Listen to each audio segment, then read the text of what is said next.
YCP మాజీ MLA Vallabhaneni Vamsi అక్రమ mining కేసుపై సుప్రీంకోర్టులో విచారణ జరిగింది. వంశీకి ఏపీ హైకోర్టు ఇచ్చిన బెయిల్ను రద్దు చేయాలని ఏపీ ప్రభుత్వం సుప్రీంకోర్టును ఆశ్రయించింది. అక్రమ మైనింగ్ కేసులో వంశీ 196 కోట్ల రూపాయలు దోపిడీ చేశారని ప్రభుత్వం తరపున న్యాయవాది సిద్ధార్థ లోధ్రా వాదించారు. ఈ అంశంపై దర్యాప్తు నివేదికను సీల్డ్ కవర్లో అందజేయాలని సుప్రీం ధర్మాసనం సూచించింది. తదుపరి విచారణను ఈ నెల 17కు వాయిదా వేసింది.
వైసీపీ మాజీ ఎమ్మెల్యే వల్లభనేని వంశీకి ఏపీ హైకోర్టు ఇచ్చిన బెయిల్ను రద్దు చేయాలని ఏపీ ప్రభుత్వం సుప్రీంకోర్టును ఆశ్రయించింది. అక్రమ మైనింగ్ కేసులో వంశీ 196 కోట్ల రూపాయలు దోపిడీ చేశారని ప్రభుత్వం తరపున న్యాయవాది సిద్ధార్థ లోధ్రా సుప్రీంకోర్టులో వాదించారు. దీనిపై మరింత సమాచారం మా కరస్పాండెంట్ రాజ్ కుమార్ లైవ్ ద్వారా అందిస్తారు. రాజ్ కుమార్.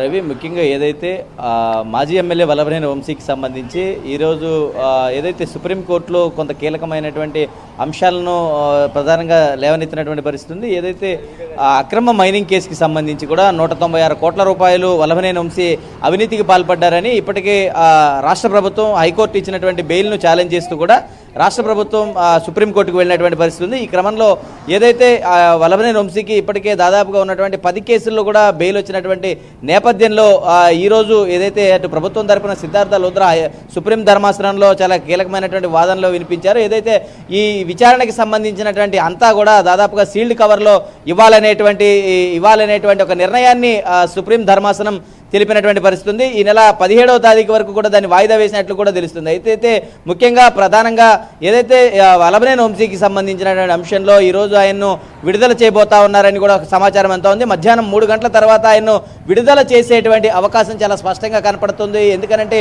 సుప్రీం ధర్మాసనం తన నిర్ణయం ఇంకా అల్టిమేట్గా తెలియచేయలేదు కాబట్టి ప్రస్తుతం లోవర్ కోర్టులో ఉన్నటువంటి నిర్ణయాన్నే వీళ్ళు తీసుకుని ప్రస్తుతం ఆయన విడుదల చేసేటువంటి అవకాశం ఉంది. ఒకవేళ నిజంగా ఆయన మీద ఉన్నటువంటి అంశాలను నేరారోపణలు కనుక రుజువు అయితే కనుక మళ్ళీ ఆయన అదుపులోకి తీసుకునేటువంటి అవకాశం ఉండేది. ప్రస్తుతం అంతవరకు కూడా వల్లభనేని వంశీ అనుచరులు ఆయన కుటుంబ సభ్యులందరూ కూడా ఆనందోత్సాహాలు వ్యక్తం చేస్తూ ఉన్నారు. ఎందుకంటే దాదాపుగా ఫిబ్రవరి 12వ తారీఖున వల్లభనేని వంశీ అరెస్ట్ అయిన రోజు నుంచి దాదాపుగా ఫిబ్రవరి, మార్చి, ఏప్రిల్, మే, జూన్ ఇప్పటివరకు దాదాపుగా 4 నుంచి 5 నెలలు గడిచినప్పటికీ కూడా వల్లభనేని వంశీ ఇప్పటివరకు అనేక రకాలైనటువంటి ఆరోగ్య సమస్యలు ఎదుర్కొన్నారు.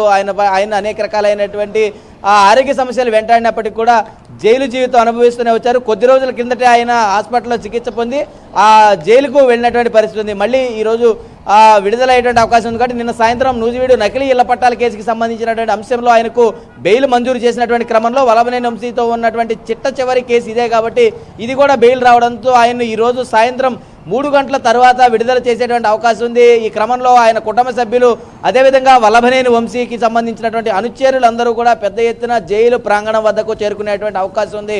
ఘనంగా వల్లభనేని వంశీకి స్వాగతం పలికేటువంటి అవకాశం కూడా కనపడుతుంది. కానీ ఈయన చేసినటువంటి అన్ని అక్రమాలకు సంబంధించినటువంటి అంశాలు కూడా ప్రభుత్వం చాలా సీరియస్గా ఉంది. ప్రభుత్వం ఏదైతే నిర్ణయాలు తీసుకుందో, ఎందుకంటే సత్యవర్ధన్ కిడ్నాప్ కేసు చాలా క్రియాశీలకమైన అంశం, తెలుగుదేశం పార్టీ దాడి కేసు అది చాలా ఇబ్బందికర పరిస్థితులు. ఎందుకంటే ఎందరో రోడ్డు పైన ఉన్నటువంటి తెలుగుదేశం పార్టీ కార్యాలయాన్ని దగ్ధం చేసినటువంటి పరిస్థితి కనపడతా ఉంది.